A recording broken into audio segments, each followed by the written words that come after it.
করছে, ভাই কেমন আছেন? জি আলহামদুলিল্লাহ। বিয়ের সময় তো ঘনিয়ে এলো। জি ভাই ঘনিয়ে তো এসেছে, তো প্রস্তুতি কেমন? বলছে আলহামদুলিল্লাহ, যত দাওয়াত দেওয়ার ছিল সব দিয়ে দিয়েছি। তো বলছে আপনারা কতজন আসবেন? বলছে আর কতজন আসবে, আমার বংশ বড় তো, ওই 150 জন হবে। দেখেছেন কত বড় খাটাস, মানে নিজের টাকা দিয়ে খাওয়াচ্ছেন ভাব, এটা বংশ বড়। তাই মেয়ের বাড়িতে 150 জন গ্রামবাসীকে নিয়ে যাচ্ছে, বেটা তোমার বংশ বড়, তুমি খাওয়াবা, তো বিয়ের পরের দিন ওলেমা করে গোটা 14 গোষ্ঠীকে খাওয়া, মেয়ের বাড়িতে গিয়ে কেন? আছে না নাই কথা বলেন? বরযাত্রী যাই জেনে রাখবেন, যদি মেয়ের বাপের উপরে জুলুম হয়ে যায়, কি হয়ে যায়? মেয়ের বাপ চায় না অতগুলো, মেয়ের বাপের সামর্থ্য আছে 50-60 জনকে, আর আপনি নিয়ে যাচ্ছেন 150 জনকে। এই জন্য আমি বলেছি বরযাত্রী যারা, এরা বড় ক্রিমিনাল, এরা ক্রিমিনাল, চায় না ওরা। আর যেসব যুবকরা বিয়ে করতে যাবেন, আরে ভাই বিয়ে করার সময়তে শুধু হুজুর একটা না নিয়ে গেলেও হবে, মেয়ে পক্ষের বাড়িতে একটা হুজুর রেখে দেবেন, আপনারা বাপ বেটা 2 ভাই চলে যাবেন, আর কেন দরকার নেই। আপনি তো খুশি মানুষ, আপনার এত লাগবে কেন রে ভাই? এত তো আপনার প্রয়োজন নেই। মেয়ের বাড়িতে মেয়ে 2-10 জন যা আছে তারা থাকবে, মেয়ের বাপে যা মন চায় তাই করবে, কিন্তু আপনি ডিমান্ড করে যাচ্ছেন।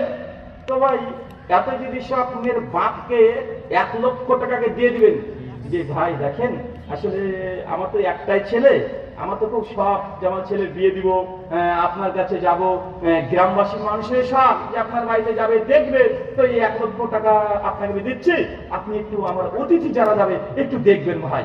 আপনাকে এইভাবে কাকুতি মিনতি শুনে আপনাকে বলতে হবে, নচেত দাম বিগতের সঙ্গে বলছেন আরে 100 জন নিতে পারবেন না, তো বিয়ে দিচ্ছেন কেন? মেয়ের মনে হচ্ছে বাপের টাকা দেখা হচ্ছে, দেখা যায় কি যায় না কথা বলেন?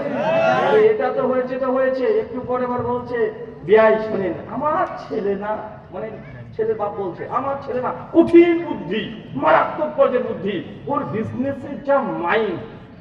এইটা একটা দোকান কিনেছে রাজশাহীতে, ঢাকা থেকে দোকান নিয়েছে, কিন্তু আমার ছেলে ইনভেস্ট করার মতো সামর্থ্য নাই। যদি ওর টাকা থাকতো না একদম দেখে দিত, গোটা বগুড়া শহরকে কিনে নিত। বলে তো কি বোঝাতে যাচ্ছে ছেলের বাপ?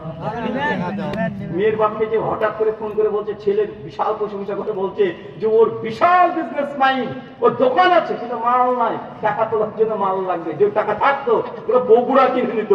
তাহলে কি বলছে ও, মানে ডিজিটাল কায়দায় ও এখন যৌতুক নিতে যাচ্ছে, আছে না নাই? বিয়ের দিন বলছে কোনো নেই। আর কিছু কিছু তরুণ ভাইয়েরা আছে, ওরা আবার বলছে রুল আমিন ভাই আমি যখন বিয়ে করতে গিয়েছি না ডাইরেক্ট বলে দিয়েছি নো ডিমান্ড, কোনো ডিমান্ড নাই। তো আমার শ্বশুর আমাকে একটা R115 গাড়ি দিয়েছে, নিয়ে যাবে।